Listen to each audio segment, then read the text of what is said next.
Innahu min Sulaiman. Innahu min Sulaiman. Innahu bismillahirrahmanirrahim.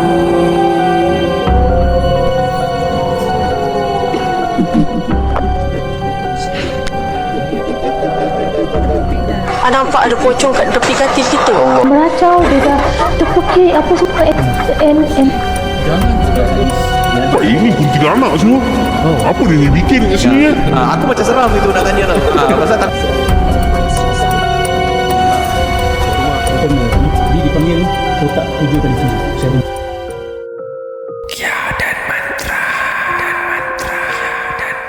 Selamat datang ke rancangan Ruqyah dan Mantra Podcast. Dan bagi anda yang ingin mendapatkan ataupun untuk membeli sate, gunakan promo kod di bawah ni.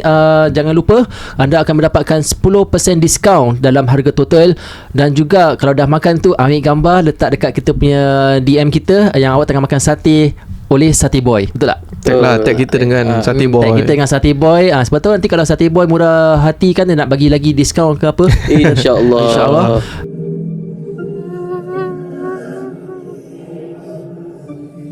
Okay, Hadi, tadi pada bahagian nombor 1 tadi engkau dah ceritakan kita macam mana kisah engkau menjadi seorang perawat. Is it perawat? No, not perawat dah Perawat lah. More to eksperimen. Eksperimen dalam alam supernatural. Yes, correct.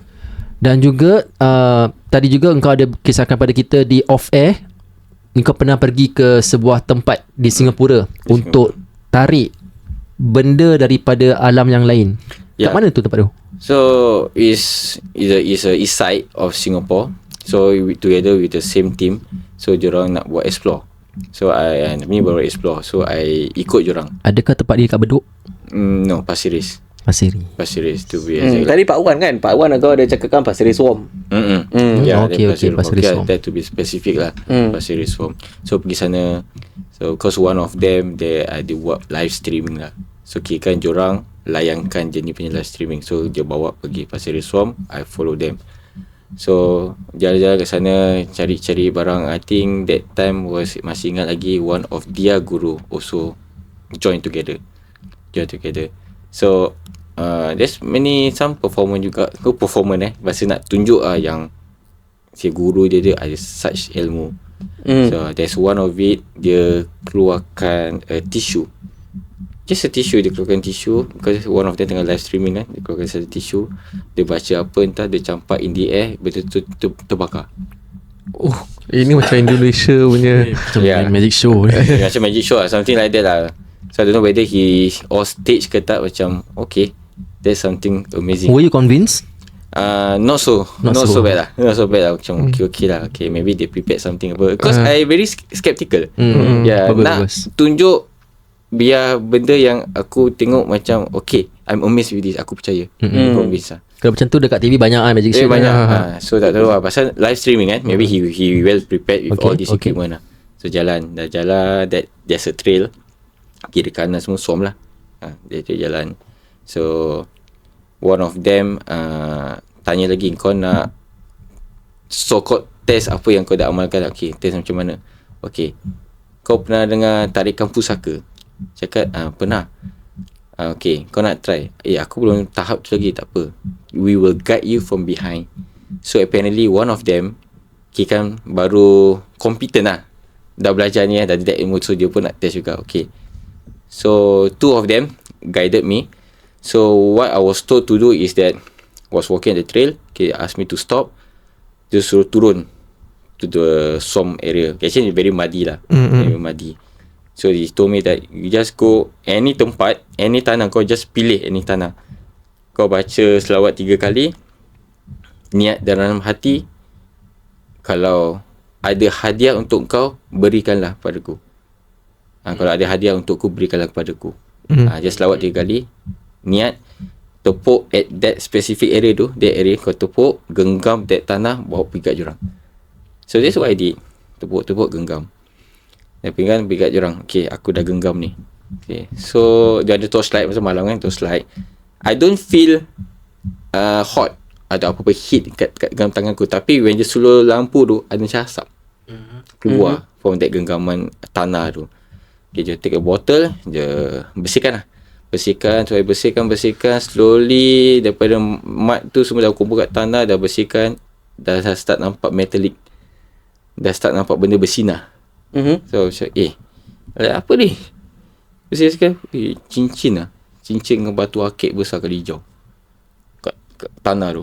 Okay, ini tanah ini tempat yang tanah kau turun bawah tu, itu tempat engkau yang pilih lah. Aku yang pilih. So it can be anywhere. Can be anywhere. So kalau nak skeptical tak mungkin yang tempat kau pilih tu memang diorang dah plant tanam ke apa. So I did it purposely juga. Aku tak nak cari tanah yang bekas orang korek letak. So it's flat.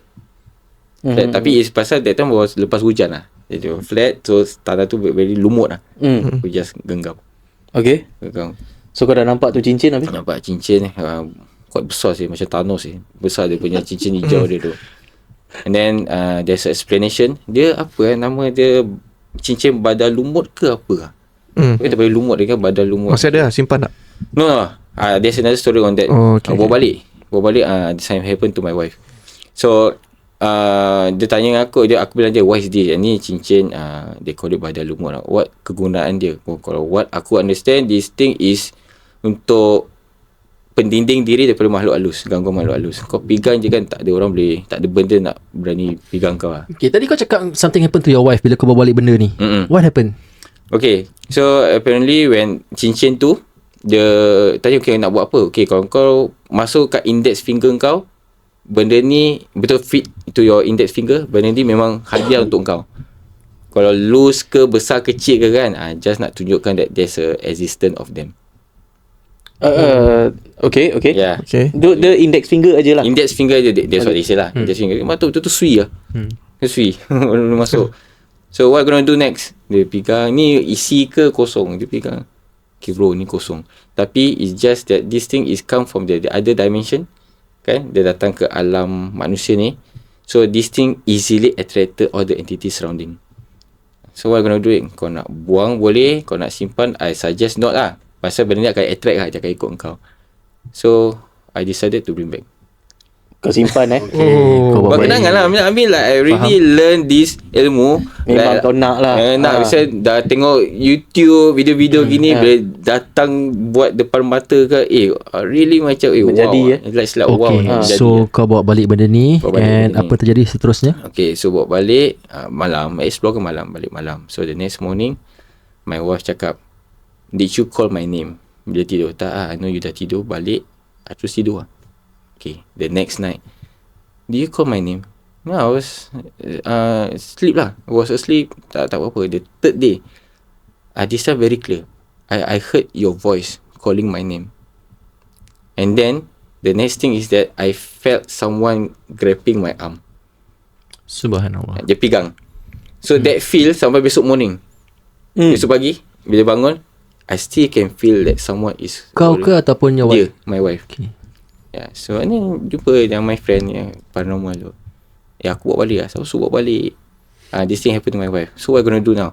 Just throw lah. Just dispose. How? Asalkan benda ni kena tanah. Jangan buang sembarang. Just kena tanah. Pasal datang dari tanah, letak dari tanah. So I just throw lah. Make sure kena tanah. So what gonna happen next? Benda ni nanti dia akan hilang sendiri. Okay. So aku just bawa motor ke mana-mana, just campak. Sampai balik, Alhamdulillah, I tanya my wife, anything happen? No, I just tak rasa apa-apa lah. Nasib jatuh kat tanah, kau jatuh kat road. Sampai jatuh kat longkang. Jatuh kat longkang. Nasib nak cari. Yeah. So itulah, dia was experience macam depan mata lah. Itu nak skeptical susah. After that terus there's no incident relating macam kau punya wife dengan cincin tu. Family tak sebab tak ada. Just instantly, terus nothing happen. Dan tadi juga Hadi ada ceritakan kita yang dia belajar ilmu-ilmu, certain ilmu. Yeah. So before I met this group, I was trying to search for belajar ilmu-ilmu lah. So ada banyak a couple of ustaz I jumpa locally, overseas. Tapi tak pergi overseas, cari from overseas yang boleh ajar jarak jauh. Okay, nak kerja senang lah. Kerja senang. Kalau ada online video call, ajar. Because ada such people doing all this kind of service. Kau tak payah nak datang sini, aku boleh ajar jarak jauh. So until I found this guy, dia sebut nama. Go. Okay, nama dia Kang Mashrukan. So apparently this guy quite famous in Indonesia. Dia one of them, dia sembuhkan satu penyanyi dandut Dewi Persik. Okay. Nak cover tak cover because it's already around the YouTube, boleh Google boleh nampak. Tak tahu di YouTube. So Dewi Persik pernah kena santau lah. Santau je ni yang tolong ubatkan. So tahu saya nak interview siapa nanti lepas ni? Dia ustaz lah. Perawat lah. Ustaz tak tahulah. Tukang ubat lah, senang nak tukang lepas ubat. ustaz. Ya. Macam mana kau jumpa dia? Internet juga.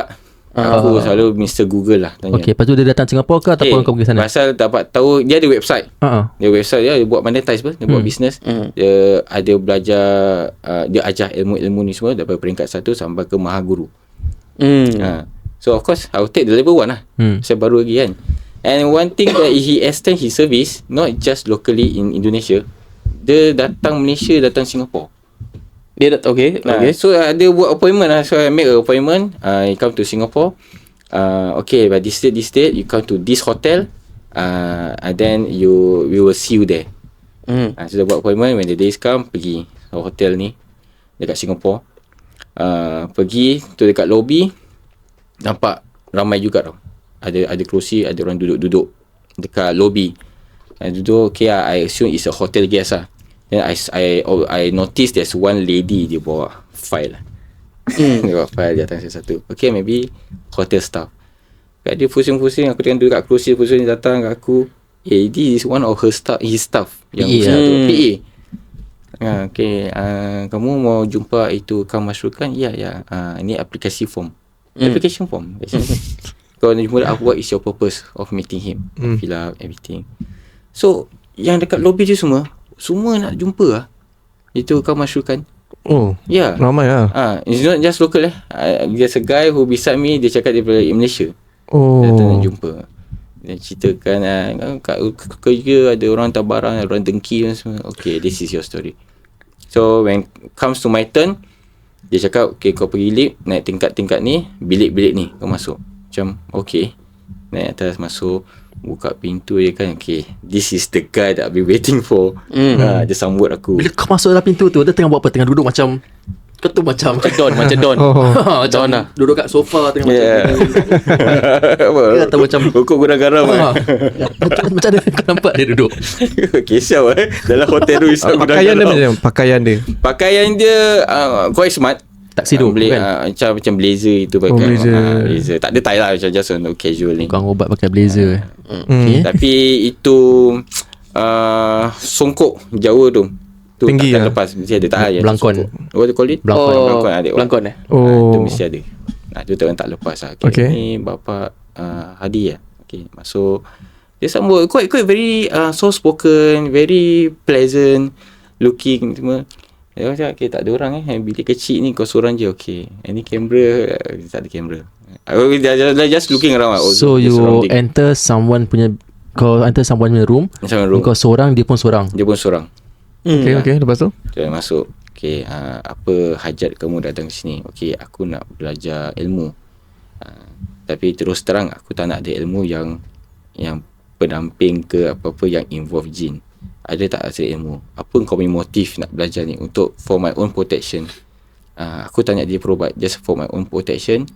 And just that's it lah. Okay, saya ada. Itu peringkat yang pertama. Kita macam entry level lah. I have something for you. Dia kasih aku satu buku like a manual. Apa buku tu aku lupa nama dia. Apa Karoma apa entah dia buku dia. Dia quite thin. Okay, ni kau baca. There's instruction what to do, what is the purpose of this ajaran ni. Kau just belajar amalkan. If you don't know, I have my WhatsApp number, I give it to you. Kau contact aku je. Okay lah. Berapa? Ini semua ikhlas. So I give a few dollars kasih kat dia. Dia ambil, dia terima. Before nak keluar tu, Mas Hadi, saya ada satu hadiah. Dia kasih aku satu kotak, rectangular kotak. Buka lah, tengok lihat. Bila aku buka, there's this one kind of bau macam minyak atar lah. What kind of minyak atar. Zup kat hidung aku lah. Very strong. So it's a tasbih. Okay. Tasbih. Okay, hijau juga. Kalau hijau, cakap okay, ni tasbih ada 99 butir ya. Ni macam Asmaul Husna. So whatever kind of wirid or zikir ke apa, use this tasbih. Okay. Kan. So ni kau works together with the manual yang dia kasih. Okay lah, thanks. Ada lagi. Okay, nanti saya akan buka aura muka kamu lagi more positif. Lagi kira nak bukakan cahaya nur kat muka aku. So dia ada treat a few minyak atar pada dia dekat kening aku. Tai chi lah kat muka aku macam gini. Dia tai chi. Okay dah, udah. Aura kamu sudah terbuka. Okay. You felt different? I didn't feel anything. Okay. Okay. Alright. Okay, amalkan lah. Kau pun layankan lah. Layankan. Okay. Si duit ni semua dah keluar. So balik rumah, I buka the buku. Ni buku red flag. You know sekali lagi jangan pakai red flag kat sini. Oh, sorry. So aku tak boleh tu. I'm sorry about it. Okay, so this buku bila aku buka kan, okay, ada ayat-ayat Al-Quran, okay, ada bahasa-bahasa Indonesia kan, explanation, dia punya instruction. Ayat-ayat Al-Quran. Lepas tu ada macam ayat pelik lah bila aku baca tu. Macam ayat Jawa lah. Alamak, I cannot lah. And then I flip on the page, okay. Kalau untuk bela diri, draw this. Wafak. Aku rasa Mujarabat dia Mujarabat. Tengok lah. Tak apa. Nanti kita tunjuk. Okay, Of right. course. So there's a lot of tulisan wafak. Okay, nak tengok kind of drawing very simple. Not those I've ever seen yang very nice drawing of wafak. Tak, ini very simple. Bahasa orang taruh dekat wallet ke tangkap. Engkau amalkan? Tak amalkan. Tak amalkan lah. Okay. Because I have a few knowledge juga. Bila dah beli, sial lah, ni wafak ni. Wafak. Tapi the purpose all positive, quite positive punya purpose. Untuk bela diri. Kalau jenis sakit, kau tulis benda ni, letak kat air, kasih je minum. Tapi kau tahu lah yang tu salah lah. Yang kau tahu yang benda yang aku tahu benda tu salah. But just when the moment he gave me that book, aku tak flip. Dia kasih okay lah. Sampai rumah flip yang ke alamak. Pasal kau tahu salah tu, pasal kau tak amalkan lah. Tak amalkan. But I use the tasbih. Okay. Sampai sekarang? Tak lah. Sampai sekarang lah. Dan itu sama juga. Buat pakai tu tasbih. Amalkan just a normal wirid ke zikir. I don't feel anything.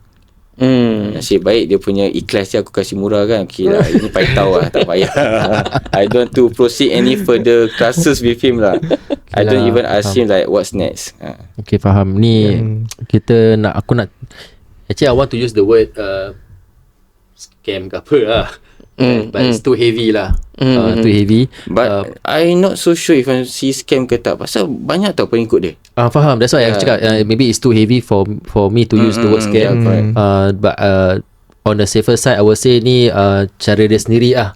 Yang maybe untuk engkau rasa benda ni tak kena dengan aku.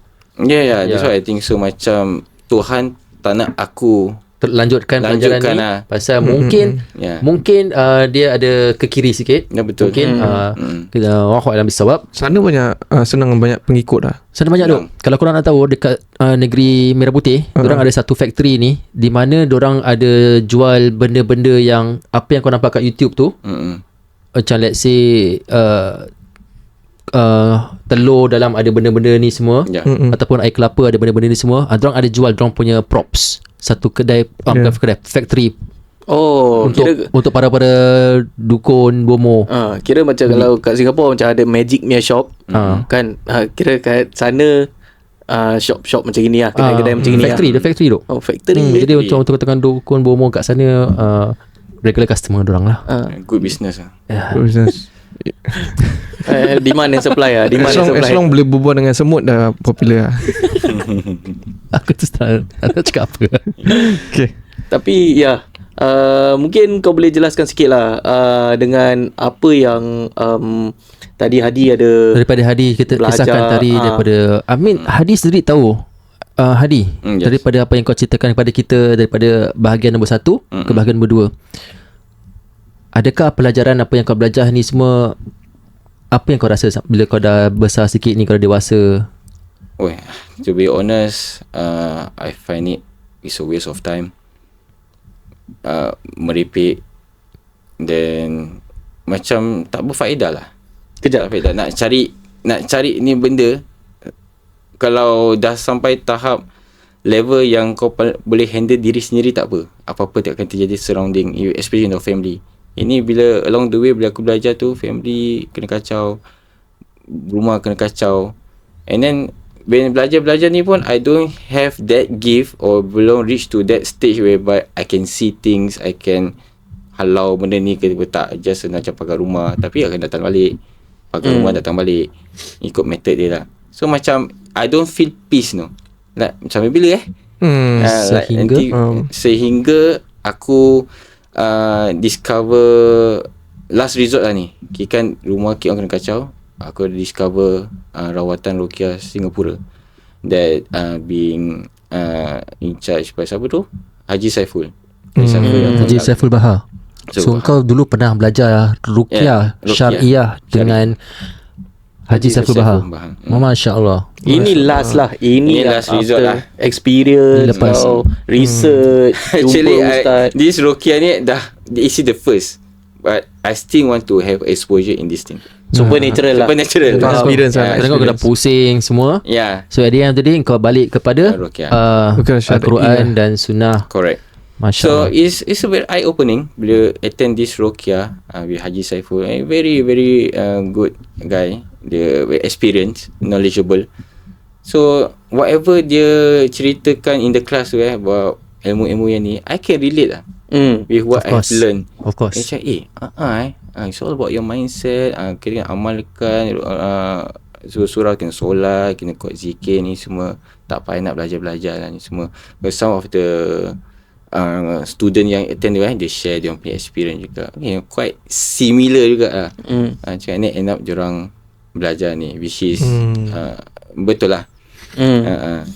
Waktu berapa tahun yang lalu tu? 8, 9 tahun yang lalu. Like around there. Dalam 8-9 tahun yang lalu lah kau belajar dengan Haji Saiful. Masya Allah, lama Senior. Senior. Senior. Kira-kira kau senior aku lah. Betul apa? Kira-kira kau senior aku dalam attend this Ruqyah pun is lah. for knowledge, understand everything, apa benda yang betul nak buat, compare to the yang sebelum ni.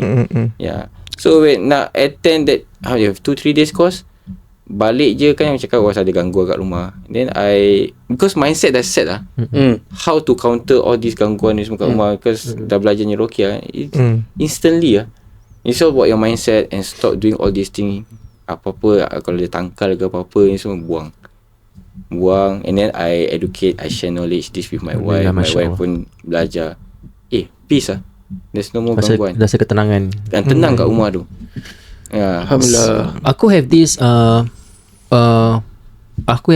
this tengok dia daripada sudut yang berbeza, kerana Hadi dah melalui pelbagai macam cara rawatan ataupun jumpa pelbagai macam orang, daripada tak betul jumpa orang dekat hotel tu, waktu kan, macam-macam orang dah jumpa, macam-macam benda dia dah buat. Jadi pengalaman Hadi ni untuk aku is gold. Correct. Kalau dia jadi seorang perawat lah, Masya Allah, insyaAllah, mungkin satu hari nanti, kalau dia jadi seorang perawat Ruqyah Syariah, he have been there, done that. Correct. Jadi orang tak boleh goreng dia. Betul. Faham kan? Kira in terms of macam layman dia dah gone through the streets lah. Betul. So sekarang dah gone through the streets, you dah ada experience of the streets. So sekarang bila you kalau diberikan peluang untuk berbual dengan pemuda-pemuda yang baru nak naik kan, you dah ada experience tau, cakap sekarang aku dah pernah lalui. So kau tahu macam mana nak approach atau preach tau orang-orang macam ni. Ni kalau talk in terms of the streets lah. Tapi kita put in the perspective of Ruqyah Syariah lah. Ustaz, aku boleh cakap aja, tapi aku tak pernah mengalami. Betul. Contoh, engkau pernah tarik barang daripada alam yang lain, yang tadi kita kisahkan tu. Betul. Aku bercakap aku tak pernah buat, tapi aku boleh just preach je benda ni salah, benda ni tak betul. Tapi yang melaluinya, pengalamannya tu daripada engkau, yang kau ambil benda tu dekat di dalam genggaman tangan kau sendiri, dan benda tu engkau bawa balik dan orang rumah kena ganggu. Whereas aku cuma boleh cakap sahaja dan tanpa mengalaminya. Mm-mm.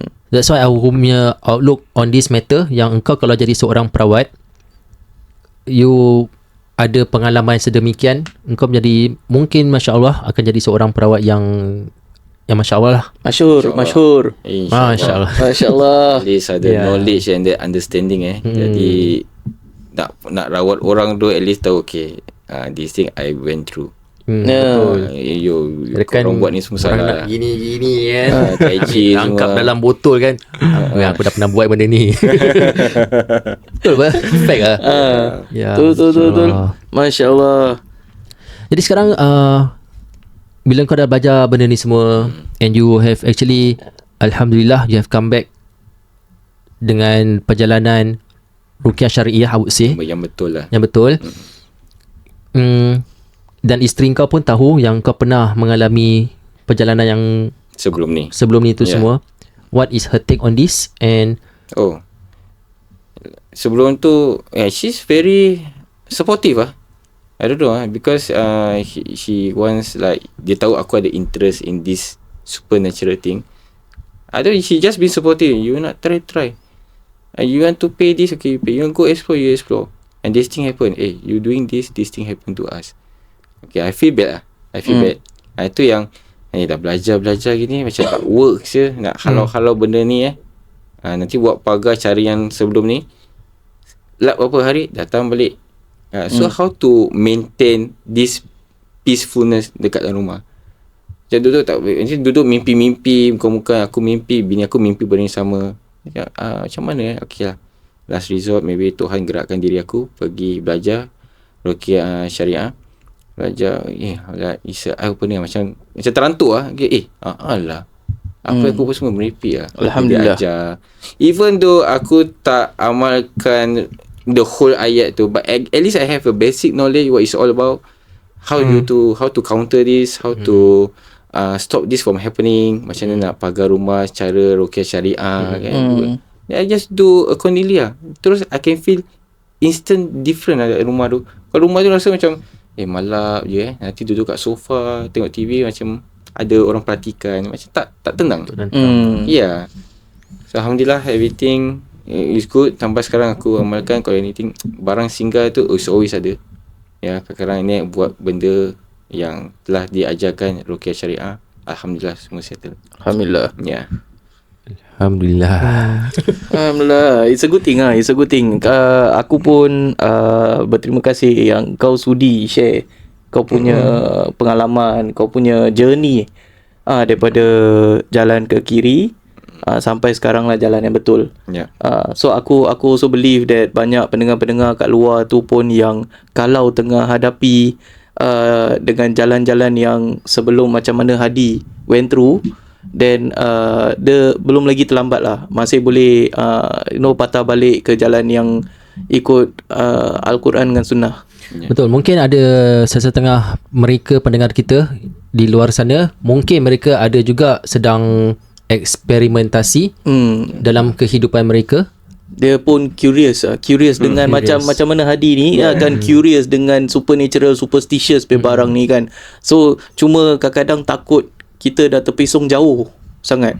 Jadi macam pengalaman cerita Hadi ni mungkin boleh jadikan satu iktibar lah untuk korang-korang kat luar semua. Betul, insyaAllah. Kita bukan penggemar benda yang pelik-pelik lah. Kalau Hadi nak tahu, kita bukan penggemar benda yang pelik-pelik. Cuma kita take this subject and we look into another perspective. Betul. Macam kita semua orang tahu, pendengar dan pengikut Ruqyah dan Mantra podcast ni, mereka tahu yang kita bertiga ni, kita tak menghukum tetamu kita. Betul. Tak. Dan juga kita bukan nak debate dengan tetamu kita. Bukan. Betul. Macam cerita Hadi ni, Alhamdulillah, I would say that dia ada satu kisah yang boleh menjadikan suatu iktibar kepada mereka, anak-anak muda, especially to the youngsters. Pasal kita semua kat empat kat sini kita pernah went through that that stage where kita very curious about things. Betul. Kita ni nak try kan. Ya, kita tak sempurna lah. Kita tak sempurna. Tapi kalau kau try sikit je aku hentam kau kan. Ya, betul. Kau nanti macam you were rebel. Yes, you were rebel. But they didn't know the consequences. Betul. So macam apa aku cakap tadi, again kita tak sempurna. Kita pun datang sini macam Sarhan cakap bukan untuk menghukum. Kita nak kau share kau punya pengalaman which kau did. And from this pengalaman ni mungkin boleh jadi suatu pengajaran untuk orang-orang kat luar kat sana. Alhamdulillah, insya-Allah. Baik. Untuk para pendengar Ruqyah dan Mantra Podcast, kita bertiga amat berbesar hati yang Brother Hadi dapat kongsikan pengalaman beliau. Dan syukur Alhamdulillah, syukur Alhamdulillah daripada bahagian 1 ke bahagian kedua, Brother Hadi dia dapat satu pengalaman yang mungkin saya tak ada, Rusdi tak ada, Kai pun tak ada, mungkin awak pun tak pernah merasainya, tetapi beliau dah pernah mengalaminya dan beliau beranilah tampil dan kongsikan kisah beliau. Dan saya harap dan kami berharap bahawa kisah ini dapat menjadikan satu iktibar kepada anda semua yang mendengarnya. Ingat apa-apa tadi yang Brother Hadi kongsikan kisah tu, dengan cara-cara metodnya tu ataupun bacaan-bacaannya tu, I put a disclaimer down here. Bukan kita nak mengajar, dan kalau awak nak mengamalkan apa yang diajarkan, apa yang dikatakan oleh Brother Hadi ni, it's up to your means. Kita di podcast ni kita tidak mengajar pun apa yang apa yang diberitahu oleh Brother Hadi ni. Ini pengalaman beliau dan kita try to make it raw as possible. Betul sekali. Betul, insyaAllah. Ada apa nak tutup? Lagi sekali lah saya berterima kasih lah. Kan, aku berterima kasih dengan kau datang untuk datang studio kecil ni. Humble, Masya Allah. Any last word? Kalau mungkin daripada pengalaman kau lah, mungkin lah kalau ada pendengar-pendengar yang tengah go through the same thing as kau lah, sama lah feeling dia kan, especially kita tahu kan sekarang kan sekarang banyak yang live team sekarang yang buat paranormal kat luar tu semua kan. Mungkin kita tak cakap yang diorang buat tu salah ke betul ke apa, tapi daripada pengalaman kau mungkin kau ada last words untuk jangan takut orang tak kenal kau. Okay, because like I say, aku punya pengalaman ni consider entry level lah. Pasal ada yang dah pergi to a different stage, more advanced in terms of belajar this kind of supernatural, all this ilmu ni semua. So even it's just a early stage yang aku tengah belajar, like I said, dia punya consequences lah. Are you prepared? Kalau nak belajar ni, are you prepared macam benda ni datang mengganggu, like the other day the paranormal yang aku ikut tu, dia cakap dia nak test power. Benda ni dia tahu yang kau nak belajar ilmu diorang, nak tembus ke alam diorang. Jadi okey lah, aku test kau. So are you prepared? Ada gangguan-gangguan. Sometimes it's not you, it's involve your family. So are you ready for this consequences? Are you ready to face this every single day, every single night?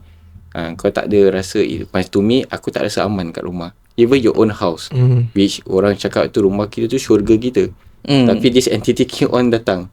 Kita tak mengundang pun diorang.